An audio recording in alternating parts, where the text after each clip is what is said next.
Welcome back to the Diet Doctor Podcast. I'm your host, Dr. Brett Scher. Today we're having part 2 of our kidney discussion, but it's much more than just a kidney discussion, as you're going to hear. So I'm interviewing Dr. Keith Runyan, who's a nephrologist and obesity medicine specialist in Florida, but he also has type 1 diabetes himself. So that's why I say it's much more than a kidney discussion, because he is a nephrologist, he's an expert in kidney disease, he's very experienced in using ketogenic diets and knows all about ketogenic diets in chronic kidney disease. The amount of protein that he recommends, when to be concerned, when not to be concerned, both for kidney disease and for kidney stones. And we go into a lot of detail about the specific type of stones and what specific nutritional changes you may need to make if you have kidney stones. But also, we spend about the first 20, 25 minutes of the interview talking about his experience with type 1 diabetes and the role a ketogenic diet has played for him and how that can translate to treating others with a ketogenic diet, what some of the concerns are, why isn't it standard of care, and what we need to see in the future, but where the benefits are now for it as well. So it's sort of a combined episode, type 1 diabetes and kidney disease. So he's got a lot of really good points to bring up. Now, you can find him at Ketogenic Diabetic Athlete. If you Google that, you'll find his blog. And he has 2 books, The Ketogenic Diet for Type 1 Diabetes, and the second one is Master Type 1 Diabetes, a simple, low-cost method to normalize blood sugar. So without further ado, let's get into our interview with Dr. Keith Runyan.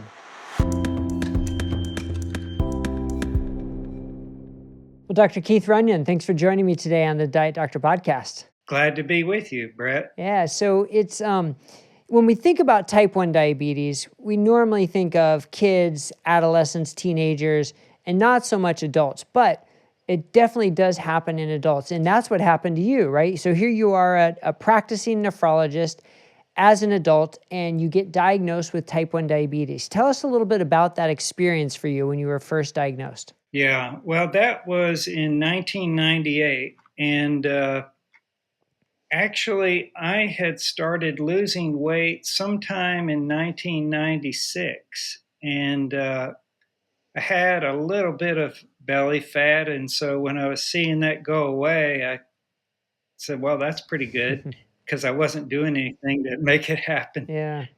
And that went on for about a year.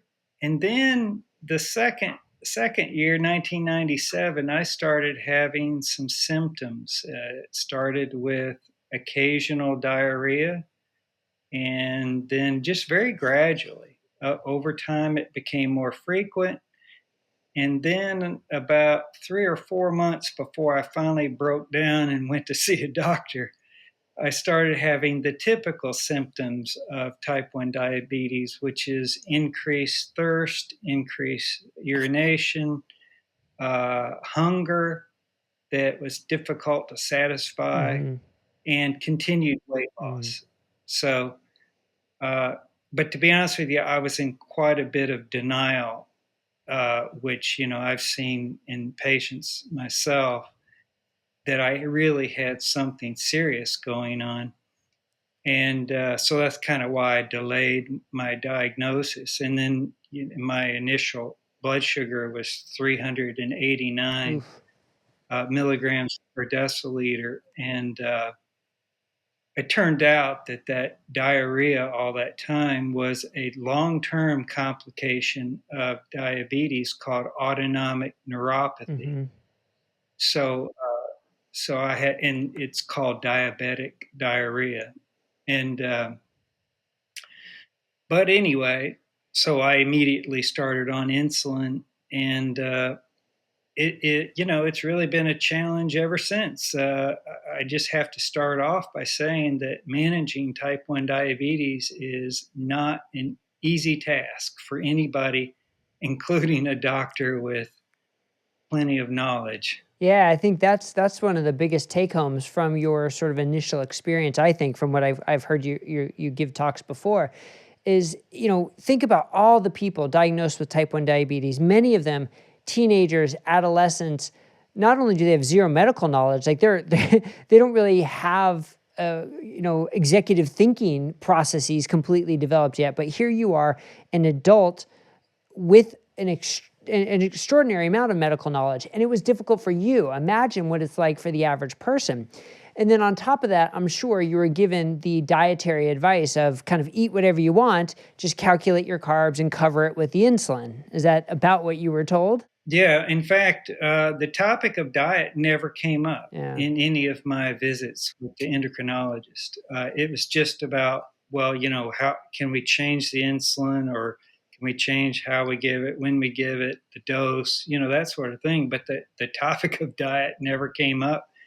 And, that that was right, at the time where the internet was just becoming available. And so I was kind of relying on the traditional medical knowledge, what I'd been taught and what was in the literature. But, I didn't really have this ability to jump on the internet and look for alternatives. Right. So for the next 14 years, I just continued eating the same things I was eating and trying to adjust things with insulin. And to be honest with you, I would say it just doesn't work. Yeah. So my main trouble was not my hemoglobin A1C. They would always write excellent on my lab report. So it ranged between 6.5% and 7%. But my problem was frequent hypoglycemic episodes. And, they are, because there's so few people who have type 1 diabetes, I don't think they have any idea how miserable those hypoglycemic episodes are. Yeah. And not only are they miserable, but when it happens, when you're in public, it's embarrassing. And it's life-threatening, and especially when they occur at night, that people, can die from hypoglycemia in their bed at night. So the whole thing was just an unpleasant experience for that 14 years before I really stumbled across using a low-carb diet for type 1 diabetes. Yeah, so you mentioned your hemoglobin A1C between 6.5 and 7, which is excellent, quote unquote excellent, right? It's still abnormal, Right. but that level is considered excellent Right. because to get it lower threatens even more hypoglycemic episodes. So even at that level, that abnormal level, but very good control per the definition of type 1 diabetes, you are still having frequent hypoglycemic episodes. And again, someone with your knowledge and with your experience. But my guess is, my guess is that you were more motivated than the average person to get that hemoglobin A1C down to a normal level. Because look, we can tell a patient you're at risk of developing kidney disease or blindness or heart disease, but you've seen it. I mean, you've seen those people on dialysis. You've seen those people show up to your clinic with diabetic retinopathy and diabetic nephropathy. So my guess is you were a little more motivated than the average person. And maybe that's why you were sort of willing to flirt with a little more hypoglycemic episodes to get that A1C under control. Is that a right assumption, or am I off base here? I think that's a very good, accurate assumption, because in my specialty of nephrology, which deals with kidney diseases, a lot of my patients were diabetic. And also nephrology is a predominantly hospital-based practice. And so I would see patients, like you said, with all these other complications of diabetes in addition to their kidney disease. So, I would go see them when they were having their leg amputated, or, not so much the eye part. That's usually an outpatient, that's treated on the outpatient setting. But anyway, they would come in with sepsis or, other serious problems. So you're right. That's what motivated me to try to keep my blood sugars as close to normal as I could. But as I said, when you're just eating the standard American diet, or what was at the time recommended by the American Diabetes Association, that diet would not allow you to both have close to normal blood sugars and not have hypoglycemia. Right. It's an impossible task that they, present you with.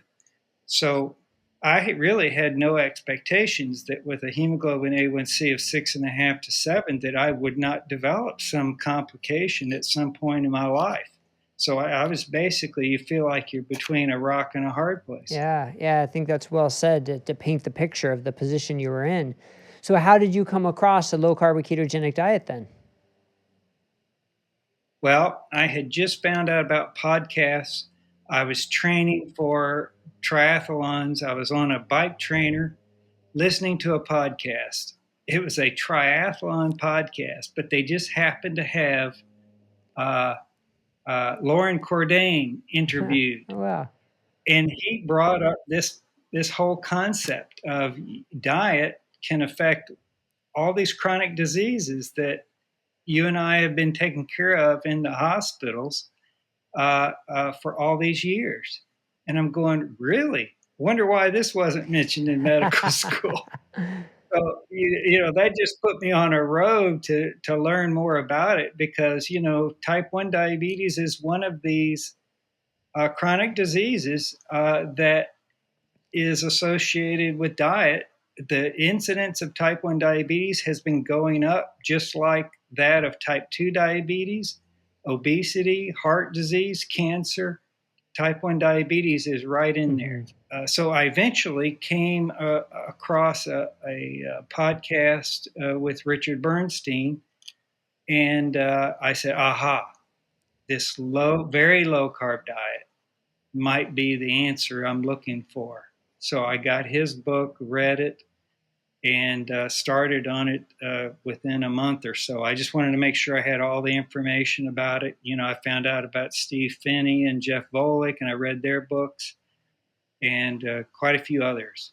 And I just wanted to make sure that, yes, this is the real deal and understand how to do it correctly. Yeah. And then on February 8th, 2012, I started it, and I've never left doing it.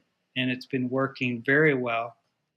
And I'm very pleased. Yeah, so what's happened to your hypoglycemic episodes now? Have those all but disappeared, basically? So that's the first thing I should mention. So did they go away completely? No. So they went from, I was having anywhere from 2 to 5 episodes a week.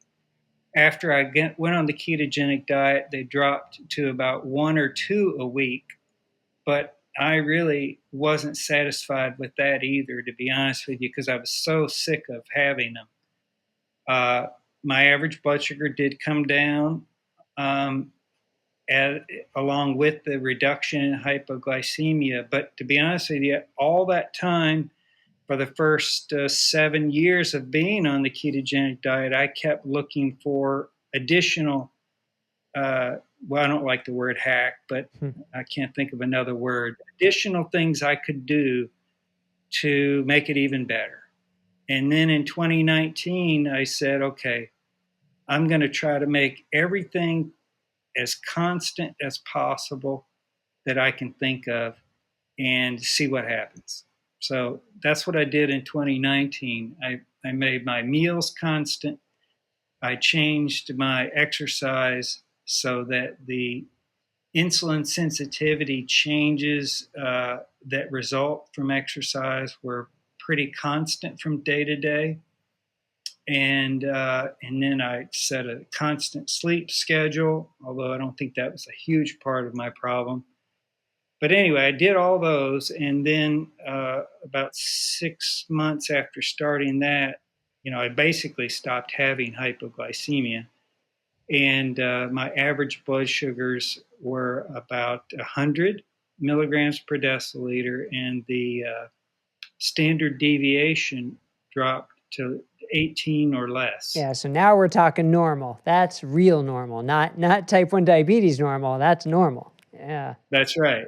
So, yeah, and I confirmed that by finding 7 different studies of they took normal, metabolically healthy people and put continuous glucose monitors on them and monitoring them for several days. And that's what theirs came out to. So it was 100 average with the median standard deviation of 18 milligrams per deciliter. So, yeah, so that's flat out normal. and I'm not having hypoglycemia. So I've pretty much arrived at where I'd like to be, Yeah. and stay here for the rest of my life. And and that again, when you were talking about motivation, that now is my motivation to stay on the diet, exactly the way I'm doing it, you know, with as few deviations as Yeah. possible. I mean, I'm sure there will be some that come up, like if I go for a vacation or something, it's difficult to keep everything exactly the same. Mhm. But the idea is to keep it as close to the same as possible for as long as Yeah, possible. and I'm glad you brought that up. We talk so much about nutrition, and nutrition is probably the majority of the effect, but sleep, exercise, even chronic stress, so many other things in life can impact blood sugar to a degree. So you have to pay attention to those as well. So I like how you kind of through your timeline, nutrition was first, which really cut down the hypos, and then getting everything else in order and pattern, um, kind of cut down the rest. For that first 7 years on the ketogenic diet, my average blood sugar was Hmm. normal. So it was 100, Yeah. but it was that variability that got a lot better. So I think for a lot of that time, my standard deviation was, say, 28 or 30. But then in 2019, when I made everything constant, that's when the standard deviation came down to normal. Right. And that's what finally made it to where I stopped having the hypoglycemia. So I just wanted to say, I just wanted to agree with you that the ketogenic low carb diet uh, was so powerful that, that resulted in having at least normal blood sugars. Yeah. And then I fine tuned it a little bit more with those other measures that Right. we talked about. Right. Now, some people listening, though, might say, ugh, I can't do that. I can't be that patterned, that consistent, that dedicated. Who can do that? So if someone who has type 1 Yeah. diabetes responds that way, how do you answer that? Well, I would actually agree with them. I would say I don't know of another way to get the results I have without going to the efforts that I go to. So the question is, what do you do if you're not willing to do what I'm willing to do? And my recommendation would be to raise uh, your target blood glucose. So I'm targeting 100. But I would say, well, don't target 100. I would say target maybe 110 or whatever it takes to not have hypoglycemia. I think that that should be the highest priority of a person with type 1 diabetes, is to not have Hmm. hypoglycemia. Because that's the acute part that can end your life and or make your life pretty miserable. Yeah. So I would say just raise the target a little bit so that, taking into account you will have more variability in the blood sugars, but at least you can avoid hypoglycemia. And so important to work with a physician when you're doing this. I'd imagine even you as a physician, when you first went on a ketogenic diet, did you have to make some dramatic changes in your insulin dosing, and did it kind of catch you by surprise? It didn't catch me by surprise because I'd done so much reading on Yeah. it. But you're right, it was dramatic. So my total daily insulin dose went from 52 units a day to 25 units a Yeah. day. Yeah, I would like to emphasize that I think that the amount of insulin a person, whether they have diabetes or not, I think the amount of insulin a person is exposed to over their lifetime will have a large impact on what chronic diseases they may develop as they age, and probably has some influence on what their health span and lifespan will eventually Hmm. be. So this is one of the things that is maybe doesn't get talked about enough about a ketogenic diet. And of course, it's the ketogenic diet that allowed me to lower those doses.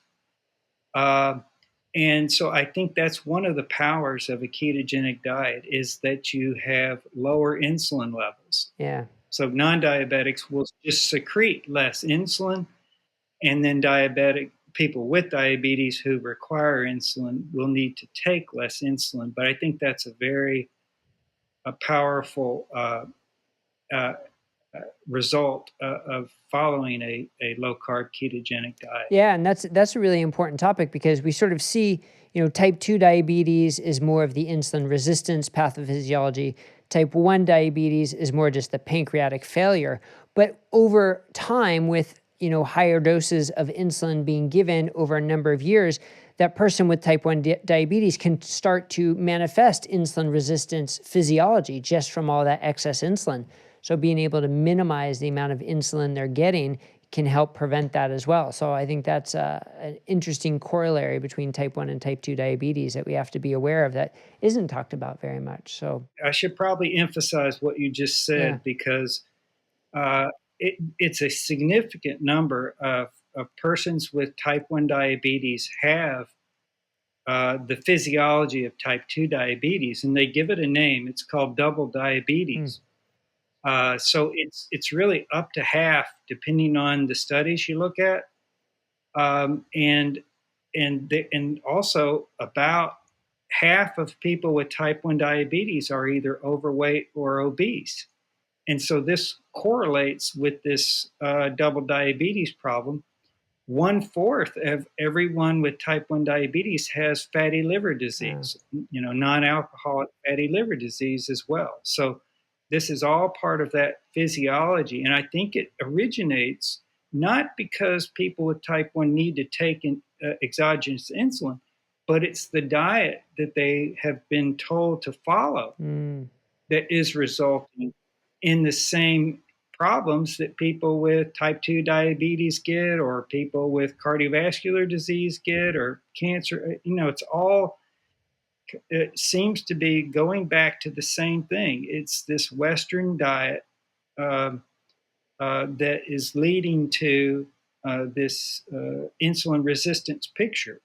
And so that happens in people with type 1 also. Yeah. Yeah. Now I'm not aware of any, randomized controlled trials of a ketogenic diet versus like a whole foods Mediterranean type of diet for the treatment of type 1 diabetes. So if that does exist, I'd love to hear about it. But even in the absence of that, with everything that we've discussed, do you feel strongly enough to say a ketogenic diet should be the standard of care dietary treatment for people with type 1 diabetes, or would you stop short of that comment? For instance, I think the American Diabetes Association is trying to come around to the evidence about low carb diets for diabetes. But, if they're really going to use evidence, then you're right. There are no randomized controlled trials of using a low carb ketogenic diet in type 1 diabetes. So they really can't say, we're giving science-based recommendations when there's an absence of science. So I really don't blame them for not saying this should be the standard of care for type 1 diabetes. What we really need are randomized controlled trials, and let's find out whether it is more effective than the currently recommended diet. Now, there is that kind of, I guess you'd call it a survey that Dr. Ludwig and Kara Ebeling did that was published in Pediatrics, I think, several years ago. 316 children and adults who were following Dr. Bernstein's low-carb ketogenic diet, although he doesn't call it ketogenic. But anyway, they had excellent results. Hemoglobin A1C around 5.4, as I recall. Very low incidence of hypoglycemia, very few hospitalizations for anything, very few cases of diabetic ketoacidosis. So I think it's not a randomized controlled trial, and I can understand why the ADA doesn't want to quote that as science, but it gives you the suggestion that 316 is not a minor number of people that are all doing very well with it. So I think on an individual basis, if somebody wants to pursue it, I'm confident in saying it can be done safely. But I don't really fault the American Diabetes Association for not promoting it as the standard of care. But I do hope that maybe one day it will be promoted that way once we have some randomized clinical trials supporting it. Right. So maybe not the standard of care, but certainly an option that doctors should be aware of, especially for people having frequent hypo episodes or for people who are struggling to keep their A1C in a reasonable range. So definitely something people should be aware of, Correct. which is why your books are so helpful and interviews like this are so helpful for people to hear more about it. Well, I think that was a really good discussion on type 1 diabetes so people can understand the issues that people face with type 1 diabetes and the role for ketogenic diets in that. But now you're also a nephrologist and a kidney specialist, and ketogenic diets have been reported to be both beneficial and harmful for kidney function, both for chronic kidney disease and kidney stone. So depending on where you look, where you read, will determine sort of what kind of information you see. And sometimes it's hard to know what to believe. So I'm curious, as you look at just the landscape in general on the role of a ketogenic diet in people with, first, let's talk about chronic kidney disease, and second, we'll talk about kidney stones. How do you see a ketogenic diet fitting into chronic kidney disease? People with chronic kidney disease, the majority of them actually are people who have diabetic nephropathy. So they have diabetes, that's the cause of their kidney disease. So, in reference to what we've just got through talking about, it makes sense that that would be a good treatment for diabetic kidney disease. The next largest group is people who have hypertensive nephrosclerosis, which causes chronic kidney disease. Well, the vast majority of those patients have what we call essential hypertension, which for all those years says we have a cause of hypertension that we don't know what it is. Well, now I really think that at least the majority of these people with essential hypertension probably have, hypertension due to metabolic syndrome.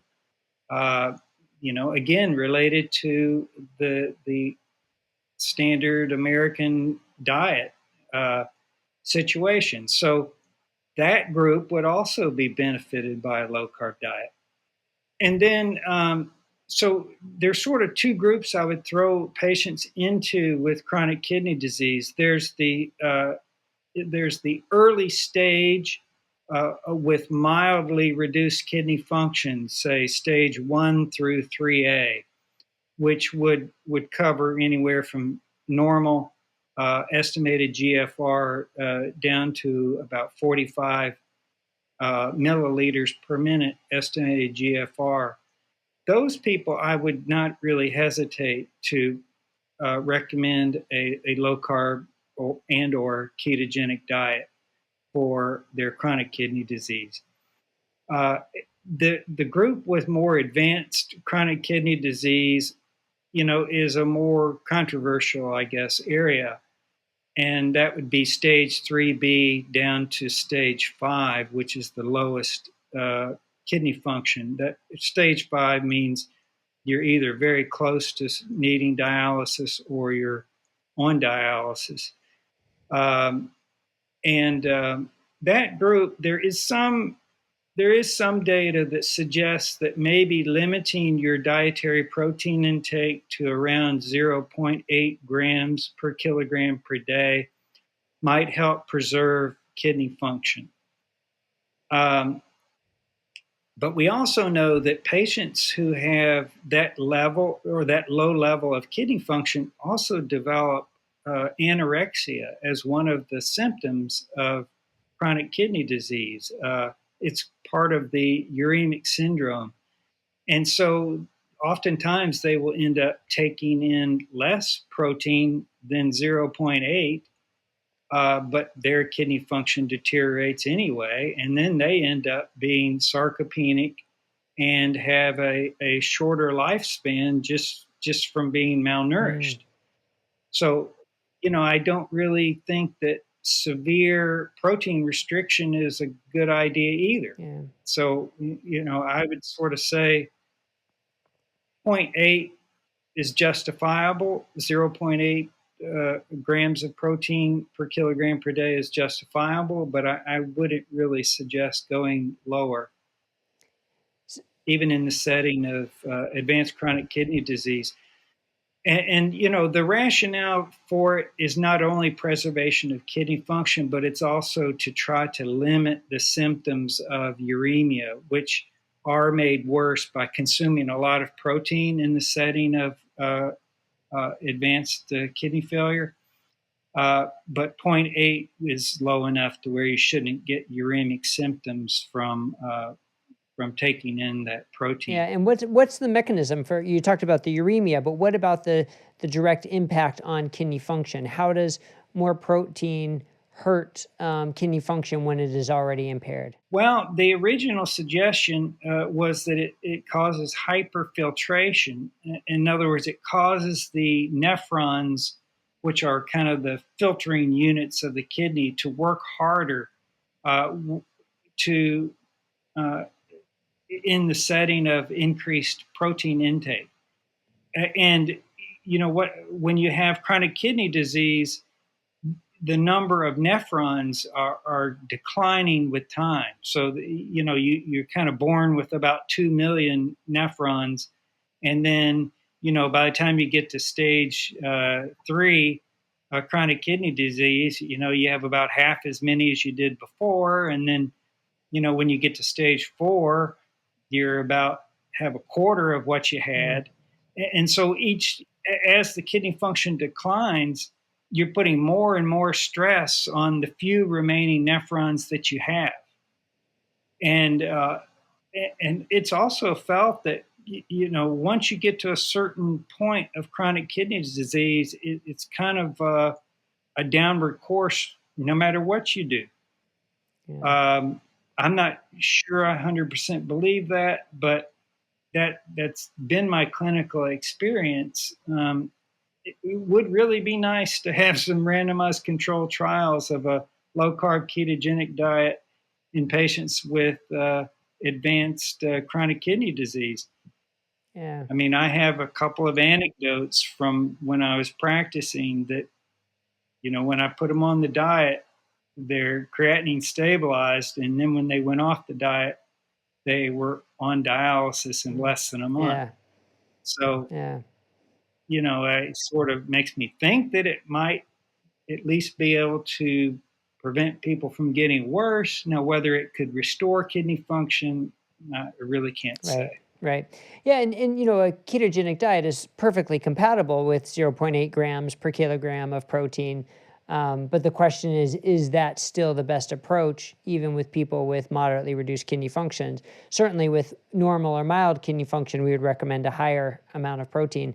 But is it still the best approach? But now once say somebody does go on dialysis, at that point, if they have sarcopenia, they're on dialysis, at that point, would you crank up their protein and say, look, unfortunately your kidney function's gone. Now let's build back some of this muscle mass to improve your quality of life and overall health? Is that a time you can make the transition to higher levels of protein? Yes. Well, that's what we've always done. So even before I learned about low carb diets. So the idea is, yes, once we have dialysis or a kidney transplant, which is even a better treatment for end-stage renal failure, it would be to increase the protein and, like you say, try to get them to lift weights and do regular exercise and build back their lean muscle mass. Yes, that's a definite objective. Yeah. Well, now let's talk about the other side of this, kidney stones. There was actually a recent meta-analysis about kidney stones suggesting that they're more common in a ketogenic diet. Now, this was looking at people who are on ketogenic diets for epilepsy, so it was sort of the 4-to-1 type ketogenic diet in most of these people. But what's your take, looking at clinically and reviewing the literature? Are kidney stones more common for people following a ketogenic diet? The article that you did mention was very specific, related to primarily children put on a necessarily extreme ketogenic diet. And just in case people don't know what you just said about what a 4-to-1 diet is, that's where they're consuming about 90% of their calories from fat. So that means they're taking in 4 grams of fat for every one total of carbohydrates and protein. So it ends up being a somewhat low protein diet, a very, very low carbohydrate diet, and a very, very high fat diet. And so those children did have uh, more kidney stones than children who are not on a ketogenic diet. And they were also primarily uric acid stones, rather than what is the most predominant stone is a calcium stone, either calcium oxalate or calcium phosphate. But Eric Kossoff did a very nice randomized controlled trial of no, I'm sorry, it wasn't. It was a retrospective comparison between 2 cohorts. So he had a large group of patients treated with the 4-to-1 diet, and then he preemptively started to treat the children with potassium citrate, which raises the urine pH and makes it less likely for uric acid to crystallize in the urine. And he found that by preemptively putting them on potassium citrate, he could reduce the incidence of uric acid stones to 1/5 of what it had been in the other group who were not given that.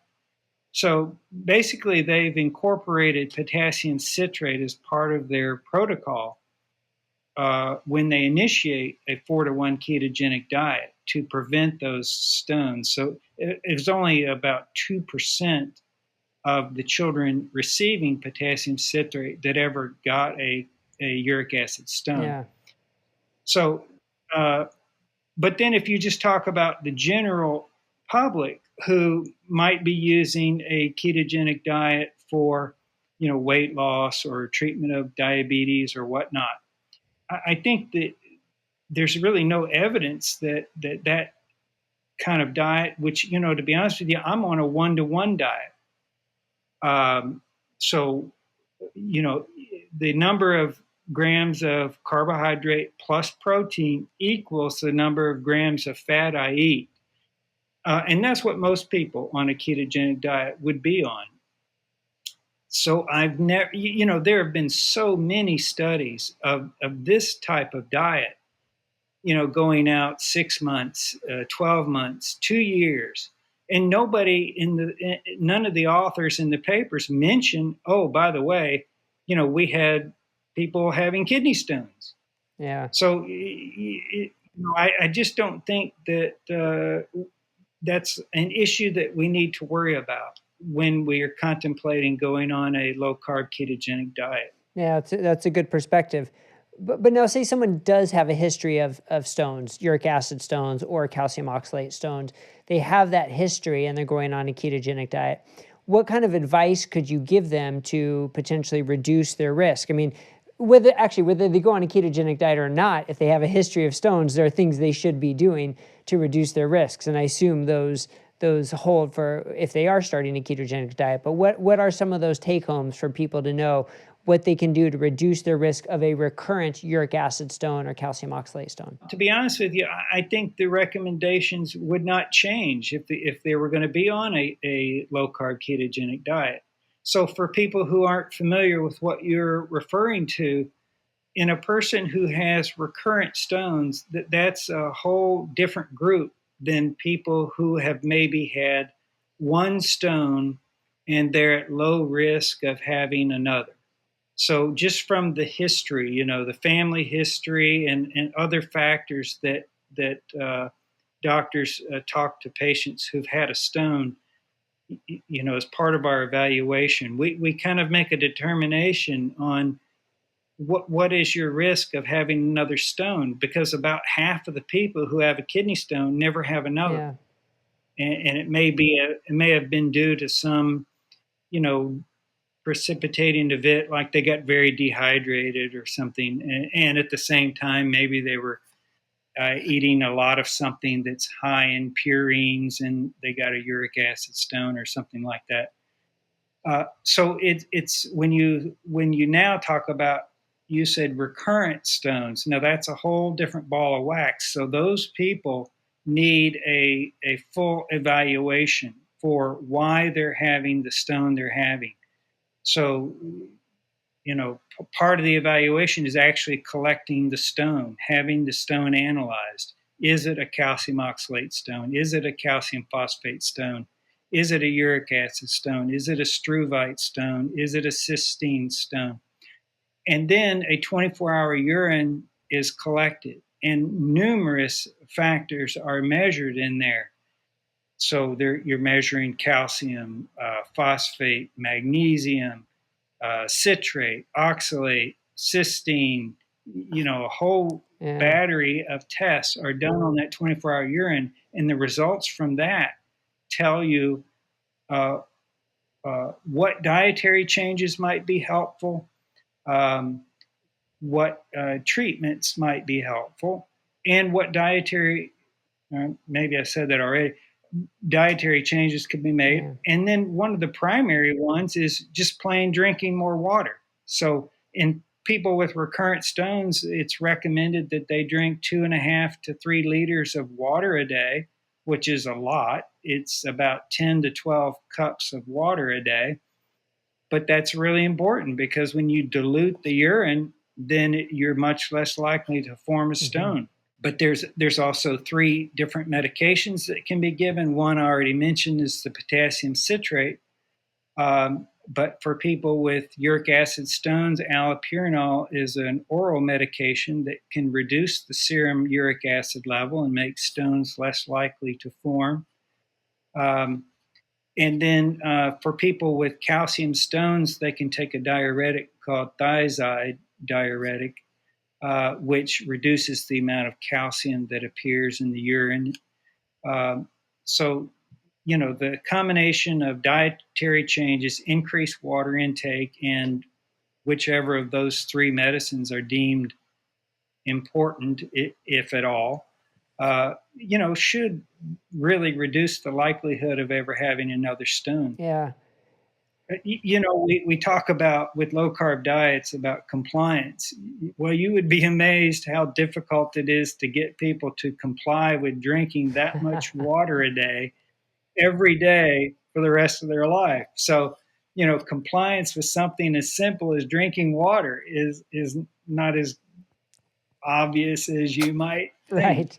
So. Especially if you have a job situation where you can't get up and go to the bathroom whenever you need to, right? Because you're probably going to the bathroom a lot during the day if you have to drink that much water. Yeah, and probably you're going to be getting up at night to go to the bathroom too. Right. And people might not like that. Yeah. Well, so for just like simple answers, if you have uric acid stones, should you decrease the amount of meat that you eat? Is there a connection there? Well, I would say that what you should, specifically, you're talking about uric acid stones. So there are quite a few dietary things that increase the chance of having a uric acid stone. So number one would be foods that are high in purines. Purines are compounds that are in our DNA, our RNA. Purines are in ATP, which is the energy molecule that the mitochondria make. And so foods like anchovies, scallops, mussels tend to be high in purines, and so those, you would want to watch how much of those that you eat. And then alcohol is another, particularly beer, because of the yeast that's in beer. Yeast is high in purines.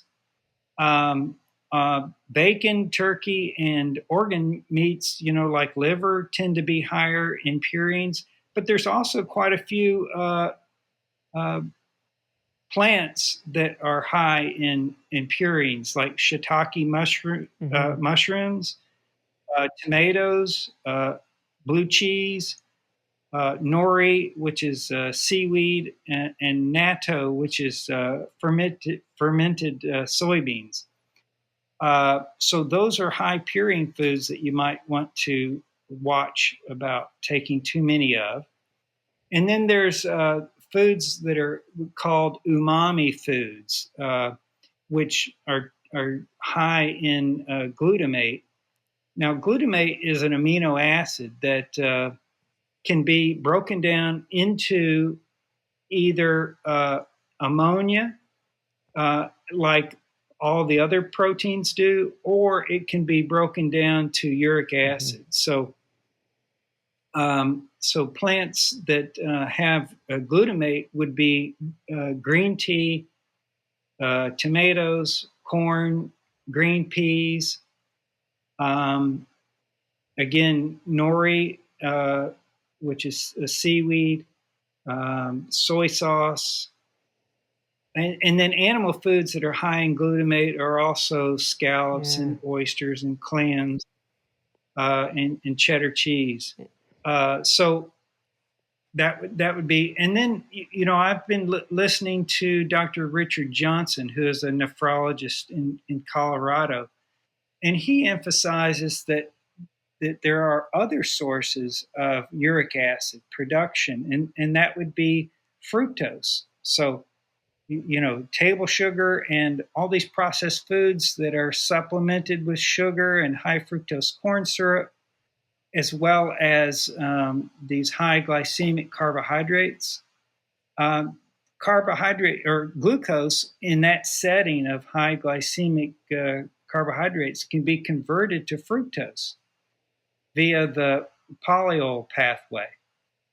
And then he also emphasizes that dehydration can increase antidiuretic hormone, which then causes increased uric acid production. That's a very thorough overview. Yeah, it's a very thorough overview. It's certainly not so simple as decreased meat. There are some very specific foods to look at for uric acids, and some of them are surprising. Yeah, the majority of what you would think of as high protein foods, like animal foods, they are primarily broken down to urea and ammonia. And the kidney has no trouble excreting those. So, both ammonia and urea are nitrogen-containing compounds. And every amino acid, which is a component of protein, has a nitrogen group on it. So in the breakdown of protein, it's broken down to amino acids, and then those amino acids are broken down to ammonia and urea, and they're excreted in the urine. And so the majority of the protein ends up going out as urea and ammonia, not uric acid. So that's why I wanted to emphasize these other sources of uric acid. So it's not just a simple black and white, like the more protein you eat, the more uric acid you're going to have to make. Yeah, but that's frequently the message that's heard. So I'm very glad you covered that in detail with the nuance. I don't think that's, there's more nuance to that. Yeah. Yes. Well, very good. Well, I want to thank you for taking the time to be with us today. And this has been a really good discussion about type 1 diabetes, the role for ketogenic diets, and kidney function and stones, and how those interplay with ketogenic diets. How a lot of what we hear may not be so accurate, but we have to get into the details. So I really appreciate that. If people wanted to hear more about your journey and what you're doing clinically and with your own type 1 diabetes, where can they find to learn more about you? First of all, I have to admit, I'm not really an active social media person, but I do have a blog. It's Ketogenic Diabetic Athlete. You can just Google that, it'll come up. And then my latest book is called Master Type 1 Diabetes. So they could check those out if they want. I am on Twitter, but to be honest with you, I'm just not a fan of the social media thing. Yeah, better for your mental health. Occasionally somebody will direct message me and I'll reply. And then my email address is on the blog. If somebody wants to contact me, I'm happy to answer questions and that sort of thing. Excellent. Excellent. Well, thank you so much again for taking the time. I really appreciate it. Thank you. I enjoyed talking to you.